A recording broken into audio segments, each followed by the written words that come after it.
السلام عليكم ورحمة الله. اليوم نقوم برسم كلمة فلسطين بطريقة احترافية وثلاثية الأبعاد. مرحبا من جديد. في البداية نقوم بكتابة كلمة فلسطين بقلم الرصاص، وتكون كبيرة نوعا ما، ثم نضيف إليها شكل ليكون لها شكل وحجم. يكون طولها حوالي 20 سنتيمتر، أما العرض في الأسفل يكون حوالي 1 سنتيمتر. إذا نواصل ونكمل الرسم بقلم الرصاص بهذه الطريقة، ونستعمل ممحاة في حالة ما إذا أخطأنا، ونقوم بتصحيح أي إعوجاج في الكلمة. ونواصل بهذه الطريقة، نعدل حرف اللام ثم إشالة الحرف طاء.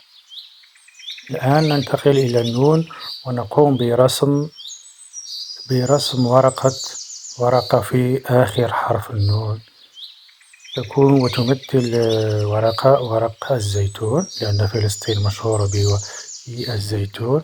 الآن نضيف النقاط، نقطة النون ونقطة الياء. بعدها ننتقل إلى تلوين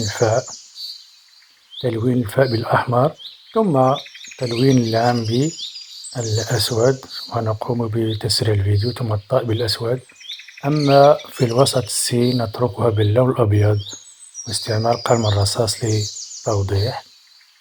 بعدها ننتقل إلى الياء والنون، ونستعمل اللون الأخضر مع الورق. بعد الانتهاء منها ننتقل إلى أهم شيء وهو الظل.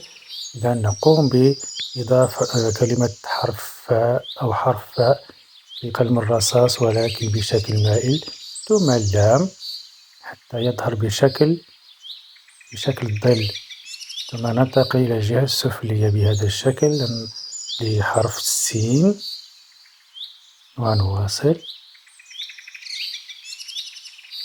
ونضغط قليلا في الأسفل.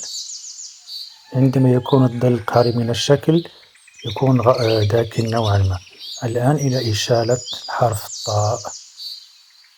تظهر الإشارة على أنها خارجة من الورقة وتكون بشكل واقفة نوعا ما. الآن النقاط، نقطتي حرف الياء، تظهر بشكل أنها تطفو فوق الورقة بشكل جميل. الآن حرف النون والنقطة، ثم ننتقل إلى الجزء الأخير من حرف النون والورقة التي تعطي طابع جمالي. نواصل بهذا الشكل، وعدم الضغط، أوصيكم عدم الضغط بقلم الرصاص. بعدها نستعمل قلم الدمج أو منديل ورقي أو خشيبات قطنية لتنظيف الأذن. أنا أستعمل قلم الدمج. عندما أنتهي منه أضيف طبقة أخرى بقلم الرصاص، أنا أستعمل ب3 في المرحلة الثانية. إذا لم يكن لديك فقط استعمل قلم الرصاص الذي لديك مع الضغط عليه. إذا في الطبقة الثانية أضغط عليه، تكون طبقة داكنة نوعا ما بهذا الشكل،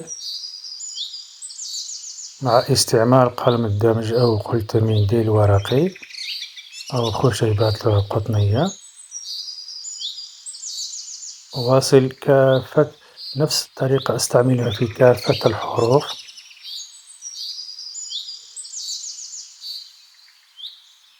أضيف بعض التعديلات. أخيرا أستعمل اللون الأبيض، وهذا اللون الأبيض هو كحل أبيض. هذا هو الشكل النهائي للرسم. أتمنى أن يعجبكم الرسم، ولا تنسوا دعمنا بالاشتراك بالقناة والإعجاب بالفيديو. والسلام عليكم.